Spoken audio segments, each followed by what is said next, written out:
Imagine being tasked with defeating the demons that roam your land, all whilst upholding your duties as the commander of your squadron and princess of the kingdom.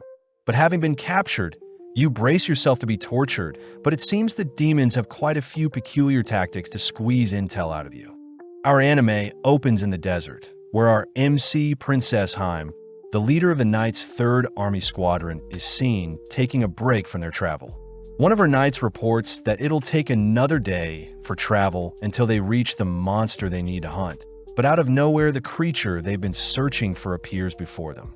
As the horned giant clobbers the surrounding knights, Hime springs into action. Relieved the creature has come to them, with the giant's club destroying and terrorizing the knights. They all seem to despair the creature before them, but Hime draws her blade, heroically firing off some aerial slashes the land directly on the creature. Within mere moments, Hime single-handedly dispatched the creature before them, something that makes her men cheer out of joy, prompting Hime to join in as she raises her holy blade, Excalibur. As several years pass by, we cut to a scary-looking castle where we discover that Hime has been locked up alongside her sword, seemingly losing all hope. Hime's sentient blade, X, recounts that the Imperial Army had gone to war with the Hell Horde, and with some unfortunate events unfolding, Hime was ultimately captured, but she seems to be resilient even in her current situation. At that moment, several demons begin marching towards Hime's cell, and with a single glance, Hime flinches, fearing what may happen to her.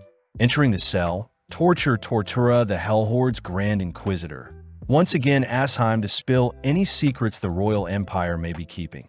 But X speaks up, reminding Torture that Hime would never betray her kingdom. Having no other choice, Torture says she'll have to torture Hime to make her break, prompting Dharma to show off a horrifying-looking metal casket. X cries that human laws prevent prisoners from being tortured, but Torture says demon laws are different, something Hime had anticipated as she declares she'll stay strong till the very end. Intrigued, Torture starts by opening up the iron casket, only to show off a delectable-looking piece of toast. Seeing Dharma setting up a table to plate the toast, X cries that such a tactic would never fool a princess, but Hime seems completely hypnotized by the toast. Although Hime snaps out of her daze, she is seen holding herself back, but Torture chooses to fan the sweet scent of the toast to further entice Hime. Instantly, Hime pictures herself in a field, all while she waits for some buttery toast to bake.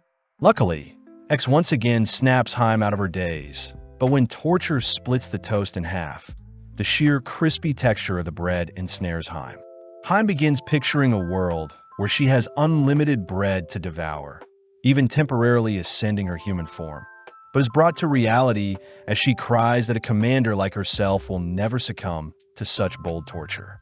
Following up, Torture unveils a bowl with leftover beef stew, tearing off a piece of the toast only to use it to clean off the remainder of the stew. Seeing the stew and toast combination, Hime helplessly watches as Torture devours the meal before her, ultimately making Hime shiver and quake as she finally agrees to talk.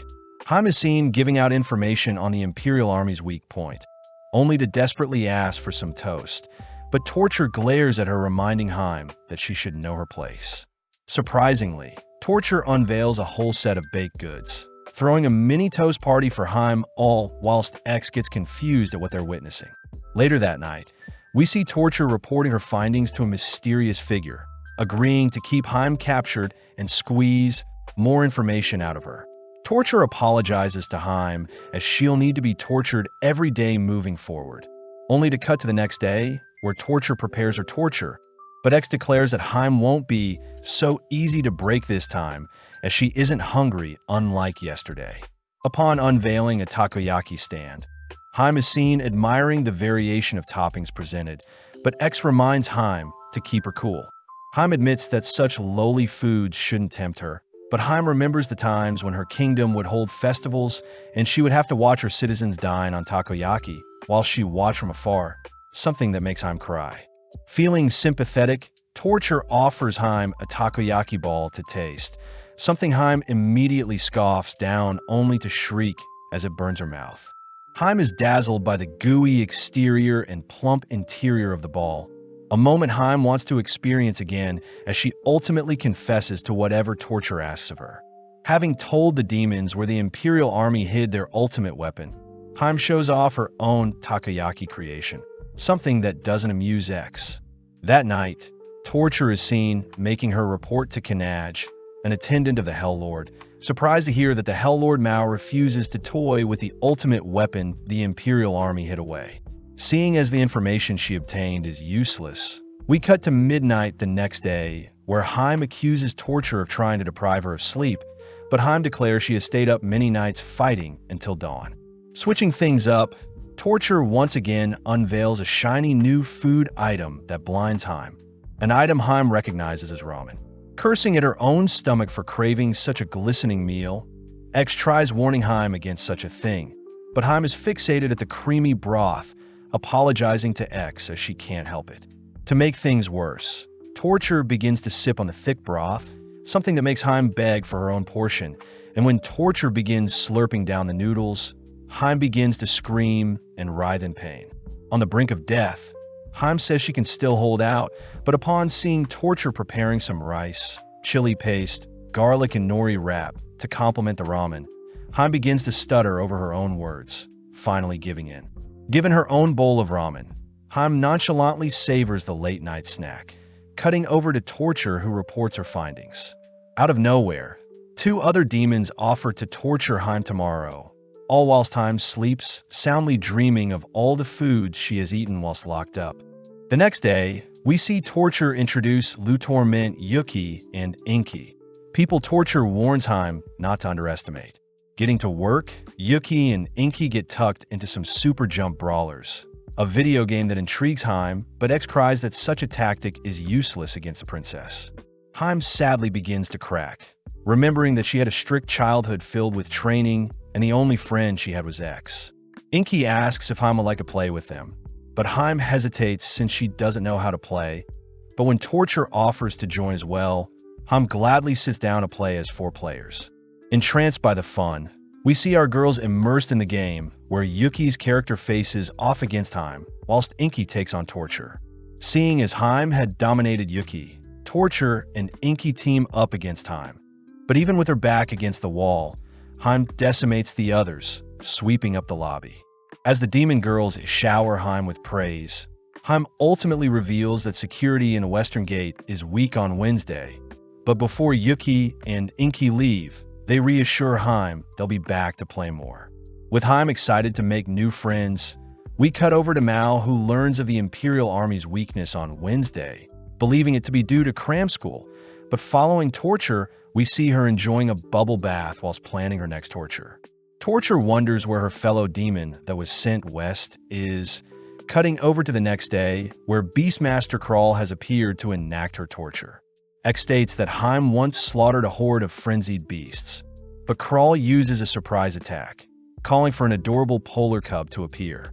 Heim immediately yearns to play with it, all whilst it flounders around playing with a ball. Seeing Heim refuse to give in, Kral chooses to take the ball away from the cub, declaring that Heim can rectify things if she confesses, something that pisses Heim off. Before Heim can scold Kral for doing something so horrible, she notices Kral squirming, realizing that Kral feels terrible for stealing the cub's ball away. Within a few minutes, Kral ends up giving the ball back, immediately apologizing to the cub as she cuddles and promises to not hurt it again. Surprisingly, Heim is touched by such honesty from Kral, ultimately spilling more secrets as she finally gets to adore the furry cub. As both girls cuddle with the cub, we hear that Kral's mission up west prior was demolition work, and it seems Kral isn't a bad person after all. In the coming day, Torture says they'll need to relocate for their next torture, asking Heim to put on some earmuffs and a blindfold only to be escorted into a hot spring. At first, Heim is weirded out, but she suddenly sees a massive creature approaching her, only for the lady to introduce herself as Giant, a combat soldier. Heim is amazed at Giant's massive stature, but X demands to know what type of torture Giant has in store, declaring that Heim would never succumb to anything since Heim is used to enduring all sorts of harsh conditions during her battles. Sadly, Heim begins to melt into the hot, steamy hot spring, but she reassures X that she can still keep her cool as she was never spoiled as a child. Shocked, Jikan offers to pamper and hug Hime, immediately pulling her in and embracing her, something that confuses Hime. Taking in the moment, Hime begins picturing a carefree childhood, growing up with Giant as her mother, convincing her to spill the beans, only to decompress in a massage chair alongside the others. Torture is seen receiving another order to gather more intel, suddenly getting an idea as she turns to face a vending machine that sells snacks, all returning home only to offer up some chocolate-filled cookies to the princess for her collaboration. X says Hime was given various luxurious desserts growing up, plus Hime was always guarded by Jamochi, her honored knight, so such a thing wouldn't faze Hime. But Hime reveals that Jamochi secretly bought her similar snacks as a present for her hard work. Hime says the gorilla cookies were an expensive snack, and with the same amount of money, she could buy multiple other cheaper snacks, so Torture's tactics won't work on her. Slowly, Torture unboxes the snacks and begins nomming on them one at a time, something that confuses Hime, but Hime suddenly realizes Torture isn't appreciating the cute images on the cookie. Hime demands Torture show some love to the images on the cookies, but upon seeing Torture continue to emotionlessly devour the cookies, Hime begins to despair, refusing to allow Torture to mock the sanctity of the gorilla cookies. Giving Torture what she needs, Torture learns that the queen's shoe size is 23 centimeters, all whilst Hime devours the cookies. But outside the demon castle, we see a mysterious knight appear, declaring they'll rescue the princess. Back in the castle, Yuki and Inky ask Hime if she wants to go with them to a theme park tomorrow. But when Torture hears of the offer, she immediately forbids Hime from leaving her cell. Torture realizes she can turn this opportunity into a torture, declaring that if Hime confesses another secret, she'll be allowed to go. But Hime chooses to remain silent. With an hour passing, Torture turns up the heat by revealing that the theme park will open soon, and if Hime confesses, Torture will give her some proper clothes and teleport her there. X warns Hime that the theme park may all be a lie, reminding Hime of the time one of her most trusted friends had tried to betray her, ultimately forcing Hime to put down her own ally.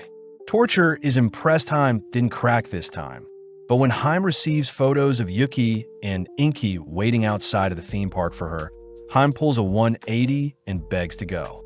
Giving a quick confession, Hime is teleported to the theme park in a cute outfit, only to begin enjoying her time with her new friends, completely indulging in the various rides and food, only to end the day off with a fireworks show.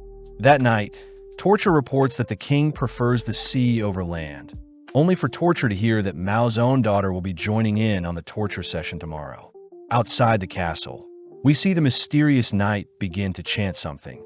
But as we cut to the next day, we see Torture enter Hime's cell only to immediately kneel down, stepping into the cell as well as Mao Chan, the Demon King's only daughter, someone Hime can't help but adore. X reminds Hime that the daughter of the most despicable being to exist is in front of her, but Mao corrects X, declaring that she feels so much pressure as she wants to make her dad proud. Seeing Mao tear up, Hime cheers Mao on, only for Mao to start her torture. Mao first takes out some bubble wrap, beginning to pop them as she asks if Hime is jealous, but Hime knows such a tactic would never work. Before Mao can continue the torture, she realizes she popped all her bubble wrap, beginning to cry once more, something that forces Hime to talk as she doesn't want to see Mao sad. Torture is amazed Mao got the Imperial Army's secret code from Hime, and seeing as Mao is now free to play with Hime nonchalantly breaks free from her binds only to begin playing tag with Mao.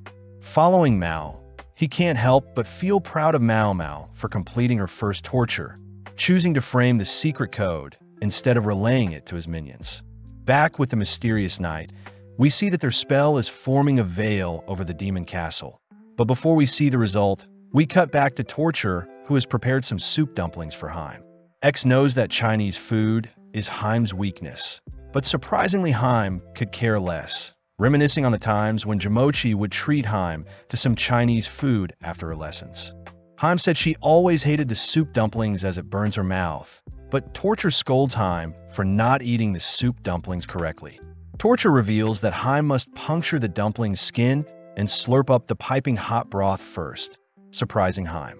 To top things off, Torture shows off the aromatic savory dumpling that Hime can have if she confesses, something that makes Hime blab about the Imperial Army guards switching shifts every Sunday, resulting in a weaker security during that time.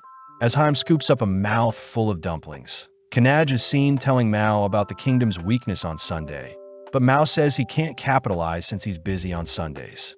Having finished their incantation, we see the mysterious knight sneaking into Hime's cell, having put all the guards in the demon castle to sleep, only to introduce themselves as Louch Britain, White Knight of the Imperial First Legion. Apparently, Hime had always put up a strong front when it came to discussing men she was interested in, but in secret she dreamt of the day her Prince Charming would come and rescue her. In the present, Hime gleefully wonders if her dreams are finally coming true, slowly watching as Louch unmasks himself, but upon seeing an older-looking man, Hime snaps back to reality. Hime reveals she can free herself from her binds, asking Louch what his plan to escape is, only to hear that Louch's sleep spell will run out soon, so they should use a return spell to head home. Louch warns Hime that they'll need to be quite close for the spell to work, cutting to a few seconds later where they're holding each other tight, only for Louch to begin chanting his spell. Hime slowly begins getting flustered, seeing as Louch is very close to her. But as Louch begins to focus harder and harder on the spell, his grasp on Hime's waist grows tighter. Refusing to be taken advantage of, Hime breaks free and cuts down Louch, all whilst Louch's spell teleports himself away. The next day, things return to normal, but Mao wonders why Torture hasn't given him any more valuable information, requesting to speak with her personally.